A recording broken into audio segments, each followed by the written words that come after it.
Australian brothers Jake and Callum Robinson and their American friend Jack Carter Rhoad have been confirmed dead in the Mexican state of Baja California, days after their family first raised the alarm that they were believed missing.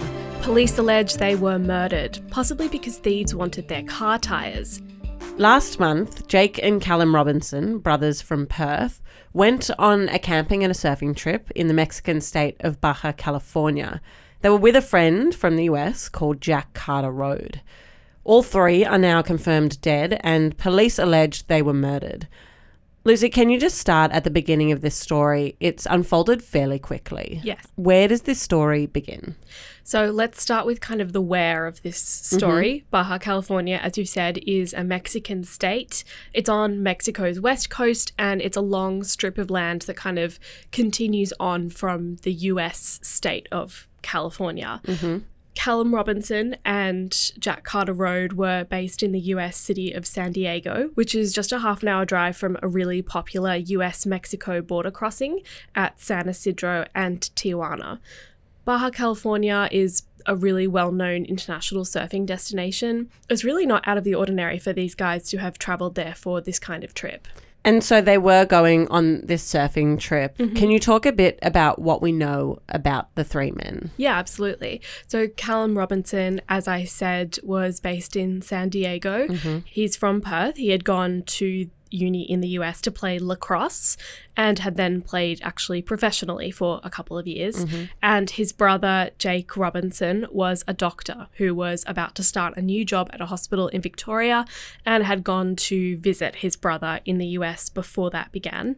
And their friend, Jack Carter Rhoad, who went by Carter, was based in San Diego as well. He worked for an IT company and he was actually going to get married in August. And so when did it first become clear that something had happened? Yeah, so the first indication that certainly that their family, that Jack and Callum's family had that something had gone wrong was when the three men failed to check into an Airbnb. Their family had last heard from them on the 27th of April. And at first, what we know is that the specific part of Baja that they were going to had pretty spotty reception and some unsealed roads. So I think the early assumptions were not necessarily that foul play was involved. But by the beginning of May, when Callum had failed to show back up to work in San Diego, there was starting to be some really, really serious concerns. And it was very quickly after that, when we had first heard that the men were missing, that we heard about some arrests, right? That's it, yeah. So we soon heard that a woman had been arrested in Baja, allegedly with one of the men's phones. And then very soon after that, we also heard that two other men had been arrested and that a burnt-out car and some tents had been abandoned and found by police, and police believed that this car and these tents were connected to the three men. And I think at this point the picture became quite grim, but then over the weekend it got even grimmer, and I think confirmation for the first time was given. Yes. So early Saturday morning our time, news broke that 3 bodies had been found in a remote well, and authorities were pretty confident that this was Jake, Callum and Carter. Hello, I'm James and I produced the video you're watching. If you're enjoying what you're watching, we'd love it if you considered subscribing and checking us out on our other platforms. It'd really help in getting the word out about what we're doing here at TDA. Thanks very much, and now back to the deep dive. And by Sunday, their families had identified them. Yeah, so the parents of the brothers had flown over and presumably that was the time that we first heard about the bodies before they were formally identified. That's my understanding, yes. What do authorities think happened to these men? So Mexican police are alleging that they were killed by thieves who wanted their truck's tyres. Police have said there were signs of a struggle where the truck and the tents that I mentioned were found, and they allege that the men were each shot in the head. And police actually said there was a 4th older unidentified body in the well that the other bodies were also found in.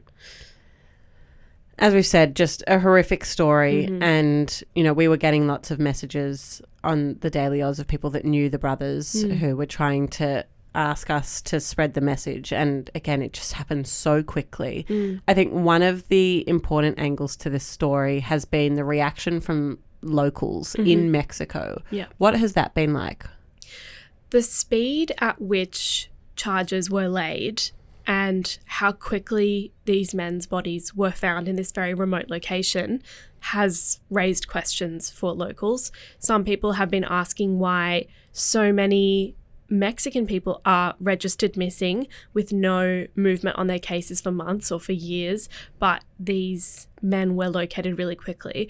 But I also want to be clear that people in Ensenada, so the town around which all of this took place, there's also been like a huge outpouring of grief for these men. There's been lots of demonstrations. There was a paddle out from local surfers. These questions about how they were located are being asked at the same time as locals are kind of showing their grief. People are asking, how could this happen? Why wasn't Ensenada safe for these three men who just wanted to go swimming?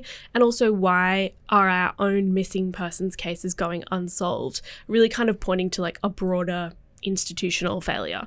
And there have been some protests and some demonstrations in the area.